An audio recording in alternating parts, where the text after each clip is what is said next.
Hello दोस्तों, स्वागत है आपका डेली लाइफ स्टोरी पर। हमारी आज की कहानी है सरपंच बनने के बाद रमेश की पहली सर्दी। आइए शुरू करते हैं। एक बार रमेश को गांव का सरपंच बना दिया गया। गांव वालों ने सोचा कि छोरा पढ़ा लिखा है, समझदार है, अगर ये सरपंच बन गया तो गांव की भलाई के लिए काम करेगा। मौसम बदला। सर्दियों के आने के महीने भर पहले गांव वालों ने रमेश से पूछा, सरपंच साहब, इस बार सर्दी कितनी तेज पड़ेगी? सरपंच ने गांव वालों से कहा कि मैं आपको कल बताऊंगा। रमेश तुरंत ही शहर की ओर निकल गया।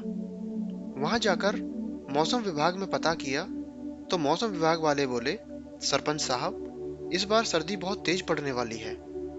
रमेश ने दूसरे दिन गांव में आकर ऐसा ही बोल दिया। गांव वालों को विश्वास था कि अपने सरपंच साहब पढ़े लिखे हैं, शहर से पता करके आए हैं तो सही कह रहे होंगे।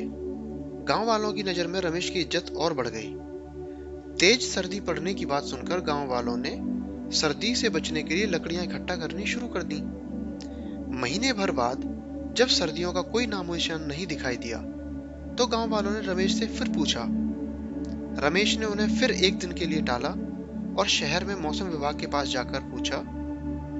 मौसम विभाग वाले बोले कि सरपंच साहब, आप चिंता मत करो, इस बार सर्दियों के सारे रिकॉर्ड टूट जाएंगे। सरपंच ने भी गांव में आकर ऐसा ही बोल दिया।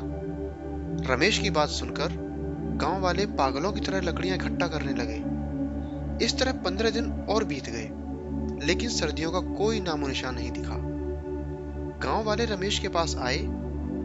रमेश फिर मौसम विभाग के पास जा पहुंचा। मौसम विभाग वालों ने फिर वही जवाब दिया कि सरपंच साहब, आप देखते जाइए कि सर्दी क्या जुल्म ढाती है। रमेश ने गांव में आकर फिर ऐसा ही बोल दिया। अब तो गांव वाले सारा काम धंधा छोड़कर सिर्फ लकड़ियां इकट्ठा करने में लग गए। इस तरह 15 दिन और बीत गए, लेकिन सर्दियां शुरू नहीं हुई। गांव वाले रमेश को कोसने लगे। रमेश ने उनसे एक दिन का वक्त और मांगा। रमेश तुरंत मौसम विभाग के पास पहुंचा और उन्होंने फिर से जवाब दिया कि सरपंच साहब, इस बार सर्दियों के सारे रिकॉर्ड टूटने वाले हैं। अब रमेश का धैर्य भी जवाब दे गया। रमेश ने पूछा, आप इतने विश्वास के साथ कैसे कह सकते हैं? तो मौसम विभाग वाले बोले कि सरपंच साहब, हम पिछले 2 महीने से देख रहे हैं, पड़ोस के गांव वाले पागलों की तरह लकड़ियां इकट्ठा कर रहे हैं। इसका मतलब सर्दी बहुत तेज पड़ने वाली है। रमेश वहीं चक्कर खाकर गिर गया। तो दोस्तों, ये थी हमारी आज की कहानी।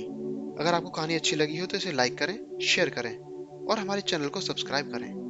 मिलते हैं आपसे बहुत जल्द दूसरी कहानी में। Thank you.